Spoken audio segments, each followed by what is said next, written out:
Donc, une dérivation est faite du circuit domestique vers cet électrolyseur. Alors, le circuit domestique, on peut très bien l'imaginer avec les deux bornes, les deux fils. Donc ça, évidemment, c'est pas demandé. Et puis, ici, on fait fonctionner une ampoule. Et puis ici, on fait fonctionner un moteur quelconque. Et puis ainsi de suite en dérivation.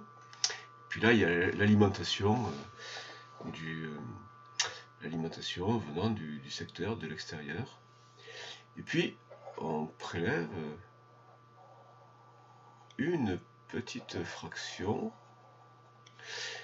de cette électricité.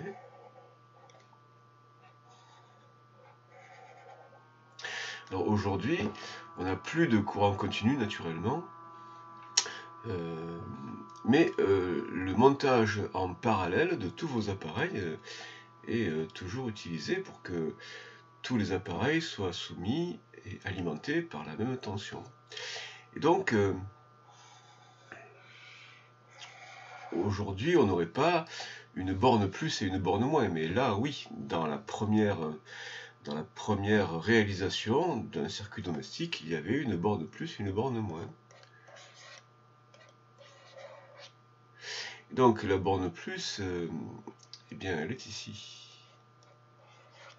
Et la borne moins, donc, est ici. Donc ces électrodes sont en zinc.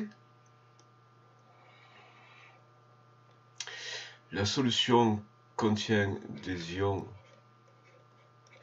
Zn2+, et puis évidemment des ions sulfate. Et donc, à l'électrode négative, la cathode, eh bien, des électrons vont être amenés issus du générateur, de l'alimentation, et ces électrons vont être reçus par les ions zinc, et on va avoir ici la réduction des ions Zn2+. La réduction va être Zn2+, plus 2 électrons donne Zn. Alors, de l'autre côté, eh bien, ça va être l'oxydation.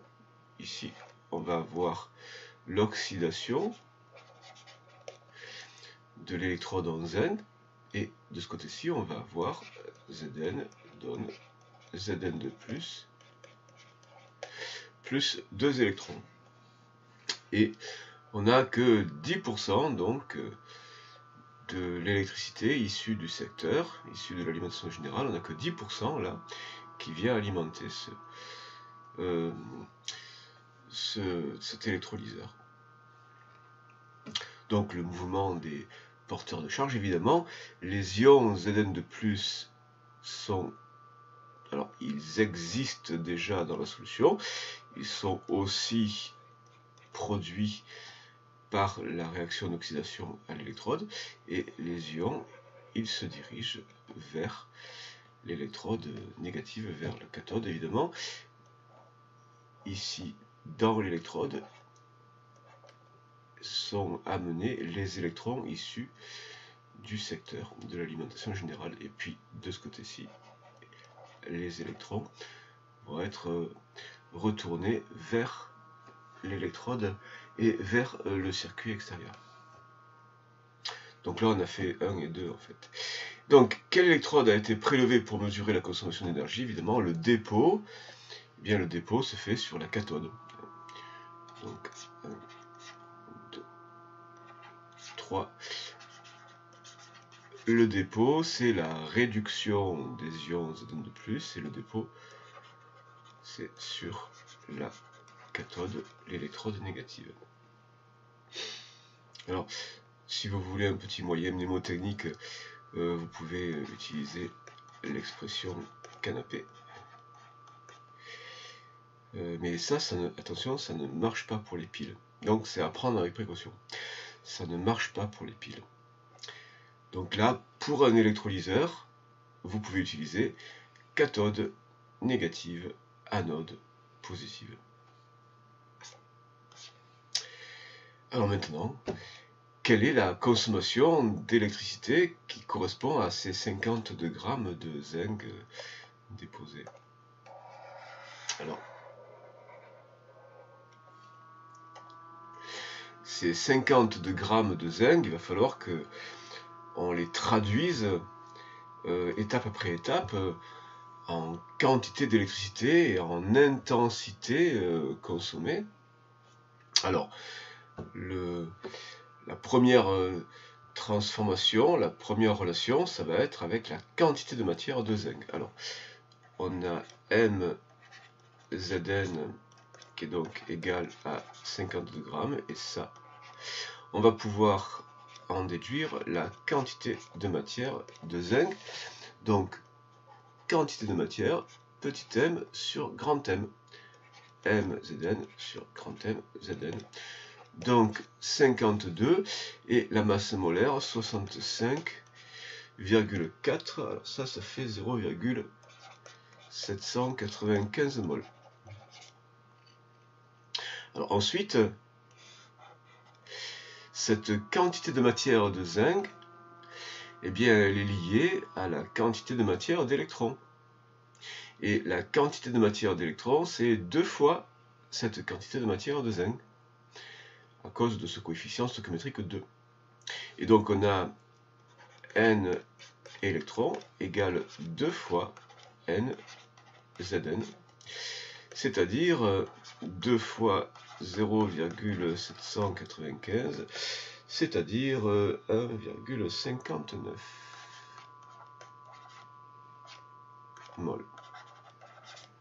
Alors, maintenant qu'on a la quantité de matière d'électrons, eh bien, on va pouvoir obtenir le nombre d'électrons.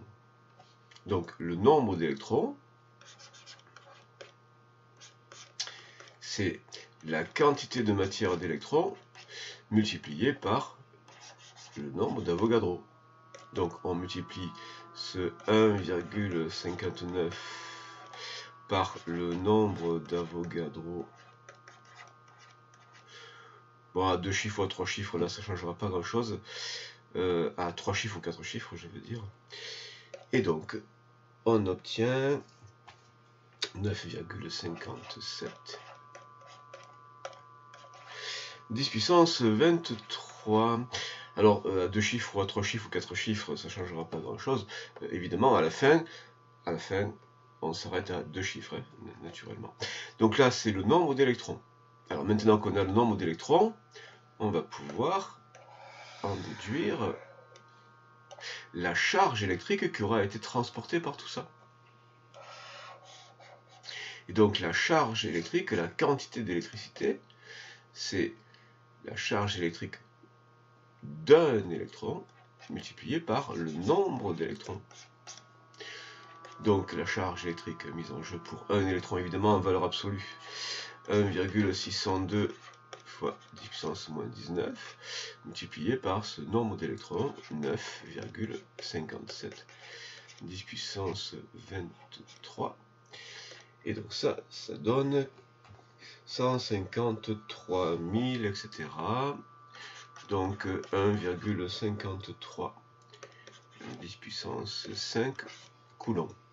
Et maintenant qu'on a la quantité d'électricité, eh bien, on peut en déduire l'intensité, puisqu'on a la durée, hein, c'est un relevé mensuel.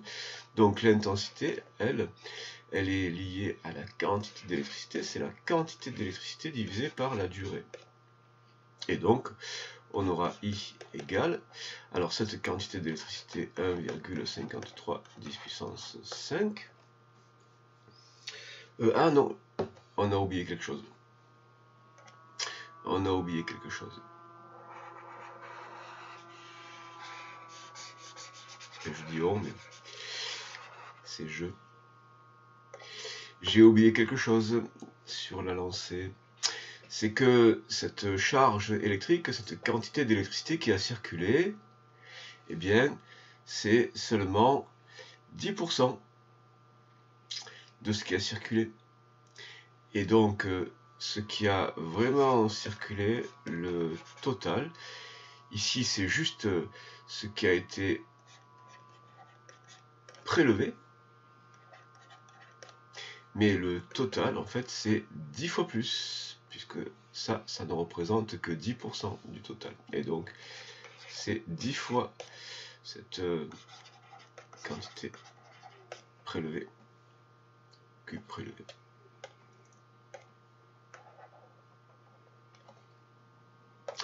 Et donc le Q total,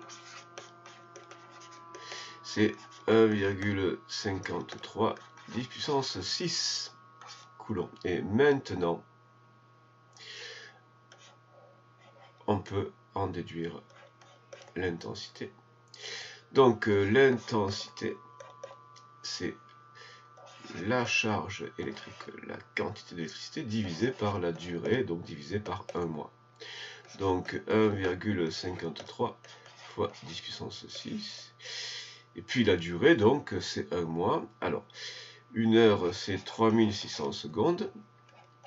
Donc dans un jour, il y a 24 heures. Et on va prendre, évidemment, 30 jours pour 1 mois. Et donc ça donne 0,69 ampères. Voilà ce qui était facturé.